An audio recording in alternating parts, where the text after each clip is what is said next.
Welcome to Ancient Sleep Stories. I'm truly honored you're here this evening. Tell me, where in the world are you resting tonight, and what time is it by your clocks? Drop a comment below. I read everyone, and it means so much. Now, dim your lights. Perhaps turn on a soft fan, or let the whisper of a breeze drift by and settle in. Tonight, we wander through the strangest corridors of medieval justice, where punishment blurred into public theater under flickering torchlight. The weight of the wooden barrel presses against your shoulders, its rough edges digging into your skin. You stumble forward, your world reduced to a small circle of light filtering through the hole where your head protrudes. The jeers of the crowd echo in your ears, a cacophony of laughter and mockery that follows your every step. This is the drunkard's cloak, a punishment reserved for those who indulge too deeply in the comforts of ale and wine. In 16th and 17th century England and Germany, it was a common sight to see these human barrels parading through town squares, a stark reminder of the consequences of excess. The wood creaks with each labored movement, your arms flailing helplessly through the side holes. Rotten fruit splatters against the barrel, the putrid smell mingling with the sour stench of your own shame.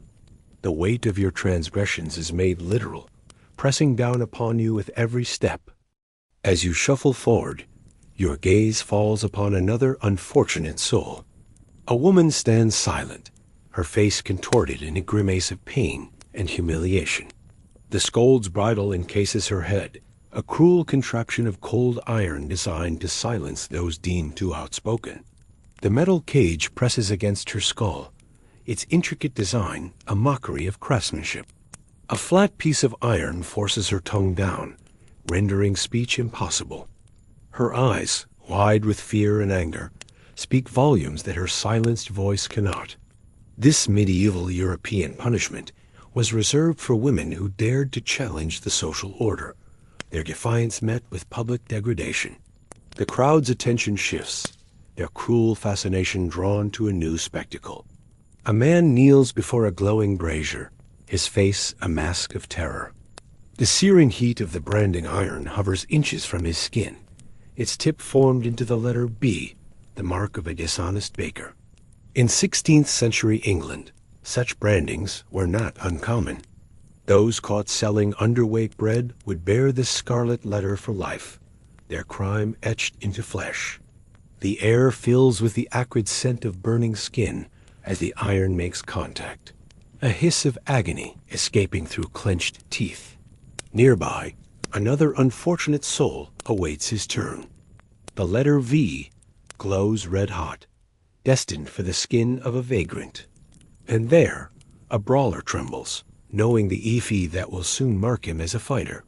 These permanent badges of shame would follow them through life, a constant reminder of their transgressions.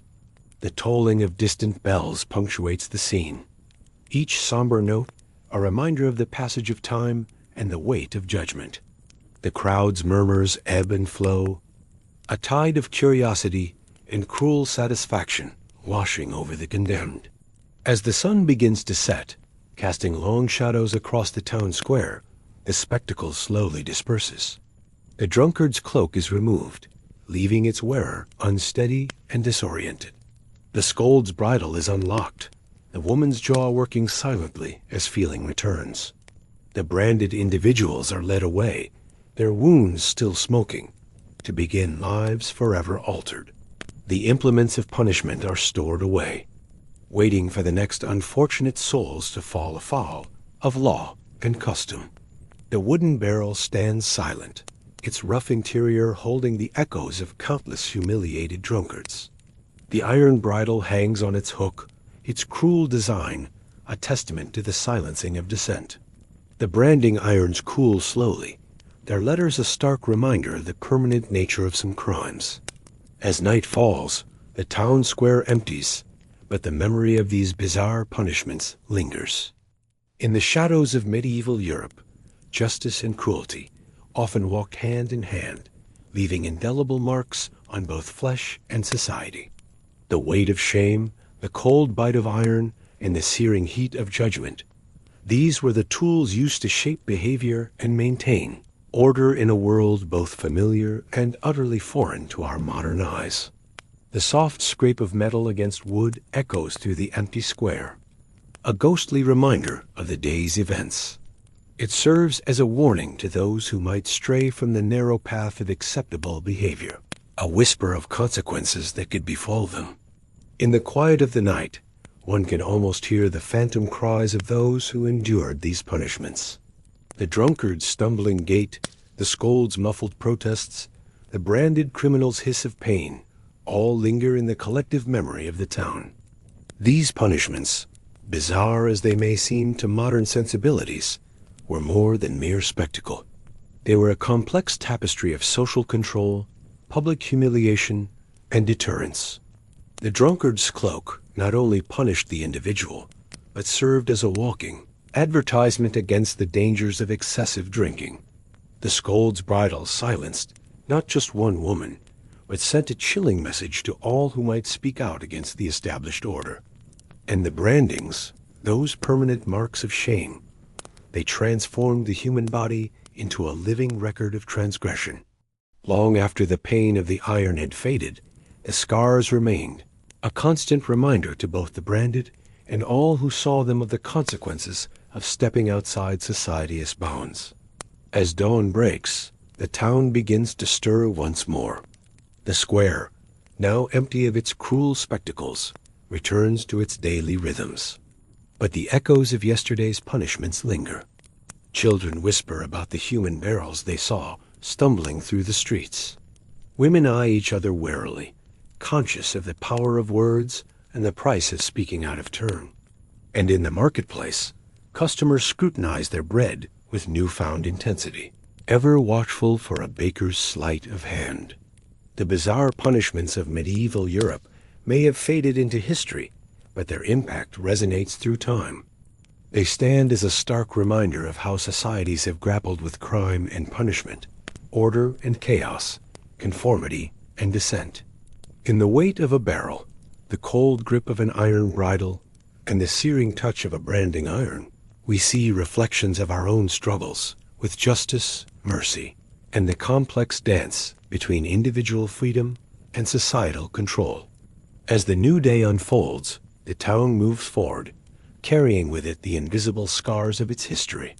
The drunkard's cloak, the scold's bridle, and the branding irons may be tucked away in the shadows, but their presence is felt in every cautious step, every measured word, every watchful glance.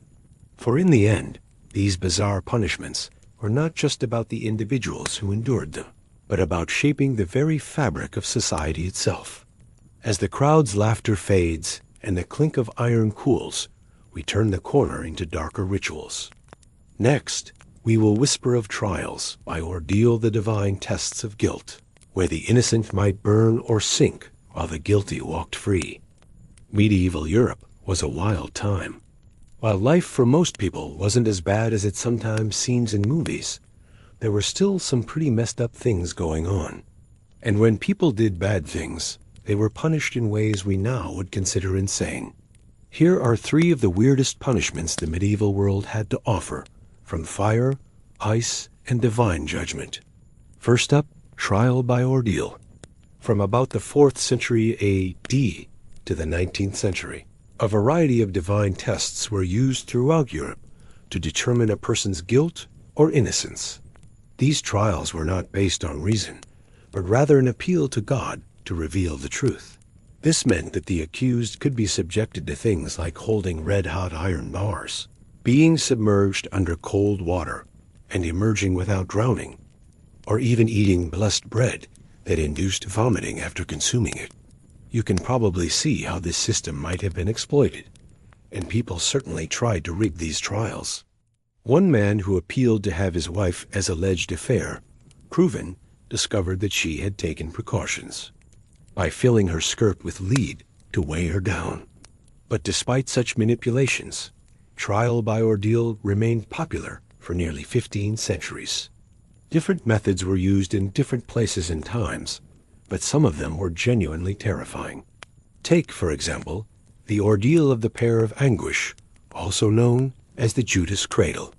Used during the Spanish Inquisition, this method involved strapping the accused to a pyramid-shaped chair, then inserting spikes into their flesh, all while leaving the victim just enough room to shift their position. The higher the spikes, the worse the pain. And since there was no back support, the accused would eventually be forced to lean forward onto their toes and neck. Unsurprisingly, this caused serious injury and death. But the more inventive torture devices didn't stop there. Judas cradle may sound extreme, but what could be worse than being locked in a chair and slowly crushed to death? What if someone ripped your limbs apart? To find out, look no further than the pair of anguish. This device was actually an upgraded version of an earlier instrument called the pair of pain. Both versions looked like, well, you can probably guess. They were essentially metal pairs with sharp spikes around them. However, the pair of pain only had a few spikes at the top, whereas the pair of anguish had them all over. The victim was placed inside and then hoisted into the air. As they were pulled, the pair expanded, tearing the victim's flesh. It was used on those accused of heresy or other crimes against the church, as well as people charged with secret sins, such as sodomy. So anyone who had done something they were unsupposed to do could wind up inside a pair of anguish. Talk about adding insult to injury. So maybe the devil's advocate here might say, well, hey, at least the victim knew what hit them. At least they weren't tortured without knowing why. Well, that might have been a luxury afforded to the victims of one of the most common medieval instruments of torture, the rack. The rack has been used throughout history and in many different cultures, but it first appeared in Europe during the Middle Ages. It was a simple device consisting of a wooden frame with several rollers attached to it. A victim's wrists and ankles would be tied to opposite ends of the rack, then the rollers would start moving apart. As they moved, the victim's limbs were painfully stretched, bones cracked, and joints dislocated. This was repeated until the victim either confessed to whatever they were being coerced into confessing or died. And if that doesn't sound horrible, let us explain.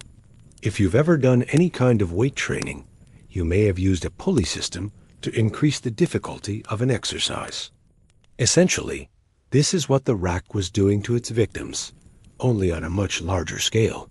Weights were attached to the ropes securing the victim, which added stress to the joints and increased the risk of dismemberment. The whole thing was designed for gradual torture, dragging out the pain as much as possible.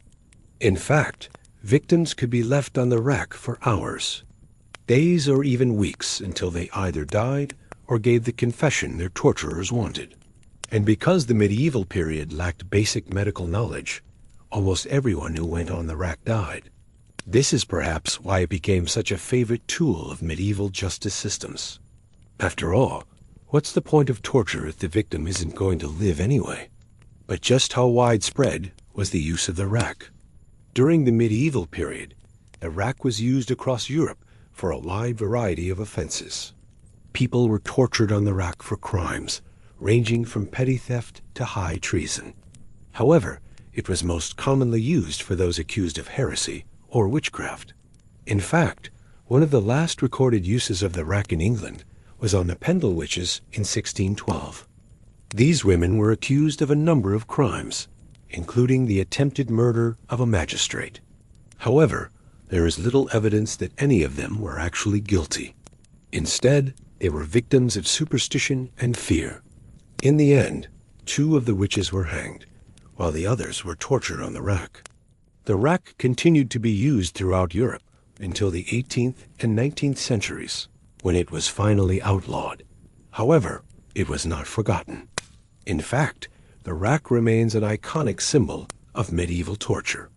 When we think of medieval torture, we often imagine a villainous nobleman twisting the arm of an innocent peasant, or a witch being burned at the stake.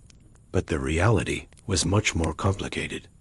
The rack was just one of many tools used by medieval justice systems. However, it was one of the most effective. The rack was a simple yet effective tool for extracting confessions and punishing those who had committed crimes. Its use declined in the late medieval period, but it continued to be used throughout Europe until the 18th and 19th centuries. Now the shadows deepen. Next, we will explore punishments that trapped the condemned in sight of every passerby, where shame lasted as long as daylight. I've covered weird punishments before. You know, like cutting off people's hands just for stealing bread, or burning people alive for being a heretic. But medieval Europe was especially weird when it came to punishing people, even by today's standards. So here are 3 of the most bizarre punishments from medieval Europe. Stocks and pillory. Imagine standing in a busy town square while people throw rotten fruit and vegetables at you, making fun of you, spitting at you, shoving you, maybe even throwing rocks or worse. Well, that was exactly what happened during the Middle Ages to people who got caught in the stocks or the pillory. Both were essentially the same thing. They were public humiliation devices used in medieval and early modern Europe from roughly the 13th century through the 19th century. Usually a wooden frame was fixed to a wall or post and had holes where one could lock the offender, as feet or hands, or even their neck. The idea was that the person would be locked up there, and then everyone passing by would have the opportunity to make fun of them, sometimes even pelting them with rotten fruit or other goods. This might seem like a joke now, but trust me, it was anything but. Being stuck in the stocks or pillory often meant that people were stuck there for hours, if not days. It could be hot and uncomfortable, and if you were locked up in the summer, you might get sunburned or fly larvae could crawl all over you. Even worse, some pillories had a hole for your head, but instead of having the stocks above your head, it would put something sharp like a metal spike right above your head. As you can imagine, this could give you a nasty concussion if someone came along and decided to push it down on your head. Or even worse, in some places, people were killed by being locked in the stocks or pillory. People were put to death for crimes big and small, like stealing grain, breaking a window, insulting someone, practicing witchcraft, or even killing someone. In England, people were officially executed in the pillory as late as 1863. Today, there's a statue of a man named John Nelson in Great Ayton, England. He was executed in the pillory for stealing a loaf of bread when women gossiped. Imagine getting dunked into a river over and over again. That's exactly what happened in England during the Middle Ages to women who gossiped. They called it the ducking stool, and it was a form of punishment that started sometime in the 13th century and lasted until the 19th century. Women would be tied to a stool and then dropped into a lake or river, sometimes over and over again. The whole thing was pretty ridiculous, because usually women were only dumped into the water once, and after that, they were let go. Sometimes the ducking stool was used to punish women for crimes like petty theft, fighting with other women, or committing adultery. But the majority of times the ducking stool was used, it was for women who gossiped too much. That means the ducking stool wasn't used to punish men for spreading rumors, only women. Why? Because back then, women were considered the property of their husbands. If a woman spread rumors about another woman, she was held accountable, not just for her own sake, but also for the sake of her husband. It was his property that was damaged, so he had the right to punish her. This is why you usually saw women being punished on the ducking stool, even though men spread gossip just as much. Now, the ducking stool wasn't always pleasant. Oftentimes, the women would come out of the water with bruises or worse, especially since the townspeople sometimes didn't hold back when they pulled the lever that dumped them in the water. Still, nowhere near the worst punishment on this list. The ducking stool may have been a pain, but the cucking stool was downright terrifying. The cucking stool, or cookstool, was essentially the same thing as the ducking stool, except that it was more elaborate and involved parading the woman around town. The woman would be strapped to a chair that was mounted on a pole and then carried around town. Instead of being dunked into a river, Women were paraded around the streets, often while bells were rung to announce their crime.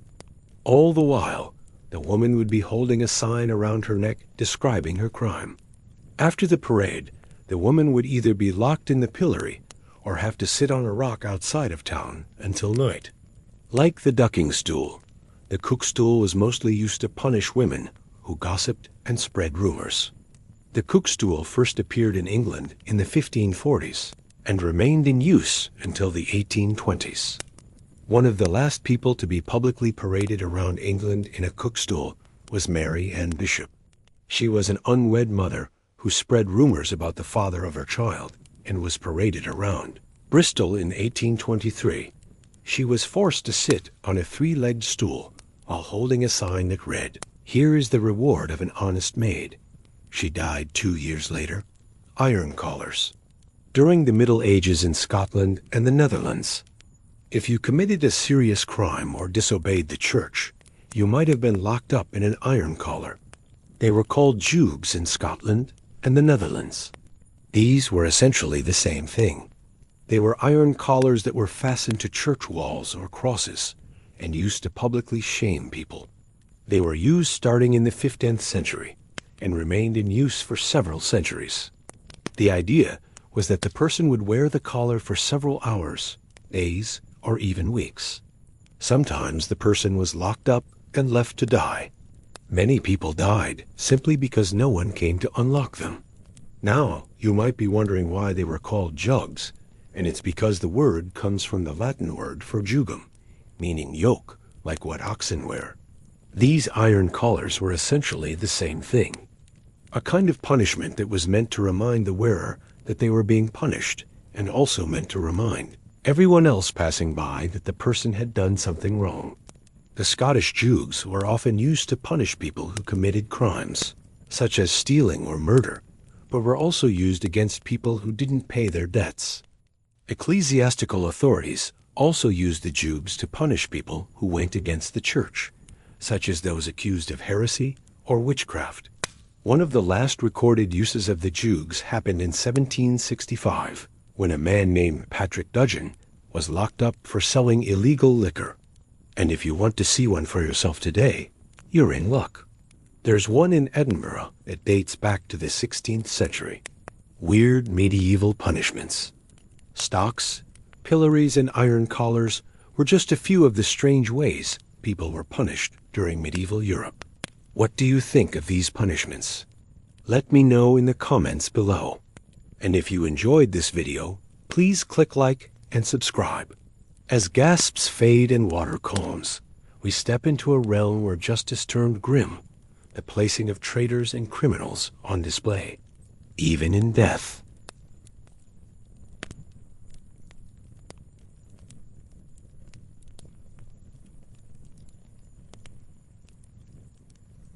Medieval Europe was a wild place to live in. If you managed to avoid being burnt alive at the stake for being a heretic, that is. It was still a very dangerous time to be alive. For if you were accused of a crime, you might find yourself facing a punishment that was not only harsh, but also incredibly bizarre. So today, we'll be looking at some of the most bizarre punishments from medieval Europe. Gibbeting. Now this was an 18th century variation on a theme that we've seen before, where the bodies of executed criminals were left hanging in public to rot. But what made gibbeting different was that the body wouldn't simply be left hanging. It would be placed in an iron cage, often by the side of a busy road or waterway, where it would slowly rot over weeks and months, warning all who passed by of the dangers of a life of crime. In fact, the word gibbet comes from the French word gibet, meaning whipping post, as these cages were usually suspended from a whipping post. This method of dealing with the bodies of criminals had been around since at least the 16th century and remained popular in England until the early 19th century. While a similar practice existed in France, which used a tall wooden framework instead of a cage. The English version was more common, with the bodies of criminals often being put on display in the town square or on bridges. The process of gibbeting was normally reserved for those who had been sentenced to death for particularly heinous crimes, such as murder, rape, or high treason. The idea was that by displaying the rotting corpse in such a prominent location, it would serve as a warning to other potential criminals and help to deter them from committing crimes. However, this practice was not without its critics, who argued that it was inhumane and that it was unnecessary to display the bodies in such a graphic state of decay. Despite this, the practice continued for many years, and there are numerous accounts of people being gibbeted during this period. One of the most famous cases was that of Jack Ketch, the executioner who was tasked with carrying out the sentence of the two regicides who had murdered King Charles I. After completing his task, he was himself put to death, and his body was gibbeted on the banks of the Thames. There is even a song about it called Ketch's Wager, which tells the tale of how he bet he could cut off both heads in under 2 minutes, which he did, only to be killed and gibbeted afterwards. Hanged, drawn, and quartered. We've talked about being hanged before, but what about being hanged, drawn, and quartered? Well, this was one of the worst punishments that could be handed down in medieval England, reserved only for those found guilty of high treason against the crown. The punishment was designed to be both excruciatingly painful and highly public, intended to humiliate and terrify the convicted person and onlookers alike. First, the condemned would be stripped naked and tied up. They were then paraded through the streets, either on foot or on horseback, while people shouted abuse at them. Then they'd be taken to the place of execution, where they'd be hung by a rope around their neck. But before they were left to die, their entrails were ripped from their body with red-hot pokers. Once disemboweled, the condemned would have their head cut off, and their limbs cut off and separated, which were then displayed in prominent locations across the city. The most infamous case of this punishment was probably that of King Charles I, whose body was mutilated after he was deposed and executed in 1649. His severed head was hung from the gallows at Tyburn, while his dismembered limbs were sent to different parts of the country. Another well-known case was that of Guy Fawkes, one of the main conspirators in the gunpowder plot, who was hanged, drawn, and quartered in 1606. These days, it would obviously be considered a horrible and barbaric way to go, but in the past, it was seen as a necessary punishment for those who betrayed their king. Trials of animals. During the Middle Ages, there were cases of animals being put on trial for various offenses, often with rather grim consequences. Of course, these were not real trials with legal representation and due process. Instead, they were mock proceedings intended to punish the animals for their actions, or serve as a warning to humans not to engage in forbidden activities. One of the most famous cases was that of a pig in France in 1478, which was accused of helping a witch to make her ointments. The pig was eventually found guilty and sentenced to be drowned. Rats and cats were also reportedly tried for witchcraft, with one rat even sentenced to death by burning in Switzerland in 1378. Insects were also occasionally put on trial. In Germany in 1518, a swarm of locusts was accused of destroying crops and sentenced to be burned alive. And in Italy in 1689, a single caterpillar was put on trial for allegedly blocking a path and disturbing travelers. The idea behind these mock trials varied. Sometimes they were seen as a way to reinforce religious beliefs and warn people against heresy or the devil as influence. Other times they were used to punish animals for causing damage or disrupting public order. For example, in 1349, a flock of geese were rounded up and put to death after they were accused of damaging crops in England. In some cases, animals were given a fair trial, with witnesses being called to testify, and judges making a decision based on the evidence presented. But this was not always the case. Often the proceedings were little more than a formality, and the animals were convicted and punished without any real due process. There are many reports of animals being tortured before or during their trial, with many being killed as a result. Dogs were particularly susceptible to these cruel practices, with many being put to death for minor offenses, such as barking or biting people. It was not uncommon for dogs to be hanged, drowned, or burned alive as punishment for their actions. In some cases, entire species of animals were targeted. In 1576, for example, all the gray cats in Toulouse, France, were rounded up and killed after people claimed they had bewitched the town. These mock trials and executions of animals may seem like nothing more than a strange curiosity from the past, but they serve as a reminder of the lengths to which people will go to control and dominate the natural world. They also offer a glimpse into the beliefs and values of the societies in which they occurred, showing how fear of the supernatural and the desire for order and control shaped human behavior.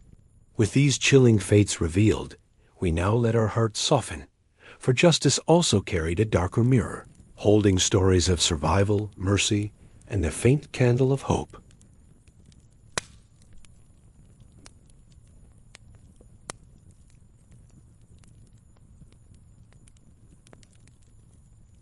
They say that only legends know the true meaning of pain. Pain that is so intense that it's better to die than live through it. If you don't believe me, just check out this episode. You will see for yourself that there are no limits to human cruelty. In this video, I will tell you about the most bizarre punishments in history that you can even imagine. Let's go. Oubliette. Forget the dungeon. Even the name sounds terrifying. And if you add the fact that it was used in medieval Europe, things get really bad. For example, in Paris, every year up to 30 people could end up in the oubliette, but nobody knew about it. It was hidden from prying eyes. There were also such places in London, Edinburgh, and other cities. This is why. The thing is, there was absolutely no way out of there. These prison shafts were usually located deep under the fortress walls or under the floor of some room. The unfortunate prisoner was simply thrown into the dungeon, sometimes together with other people, and left there forever. Usually they had to sit on a small ledge without being able to lie down. People in the oubliette didn't receive any medical care, so even if they managed to survive, they became severely disabled over time. But if they did manage to survive, there was still one more problem. How do you survive when you have nothing to eat? Sometimes a guard would throw in a single crumb of bread and watch with amusement as dozens of prisoners fought over it. Of course, all the prisoners gradually died. But even in those dark times, people were appalled at what was happening and called these dungeons pits of oblivion. No wonder. Public shaving. What punishment could be worse than the death penalty? Only one that makes you feel guilty long after your death. Imagine you're publicly executed in front of your family and friends. You are shaved bald and then sewn up in a leather bag along with a rooster, a cat, and a dog. Your body is paraded through the city streets and shown to passers-by. Then they drag you to the market square and leave you there overnight. Next morning, they cut off your head and throw it into the crowd. No, not a big deal. Okay, let's make it a little less bloody. Say instead of you, it was your wife who got into trouble with the church. That's right. We are talking about the public shaving of women. But before I get to it, let's look at what caused these bizarre punishments. It was especially common in southern France during the Middle Ages. There were many reasons for this kind of penance. The woman could be accused of cursing someone, or having an affair, spreading gossip, or practicing witchcraft. Often the accusation was not even based on facts. Oftentimes it was just a jealous husband or a gossiping neighbor who wanted to take revenge. The victim was stripped naked, tied to a chair, and had her hair shaved off as punishment. Once she was clean-shaven, the woman was given 3 options. She could walk around the town square holding a candle. She could crawl on all 4s like a dog, or she could carry a heavy basket of stones on her back.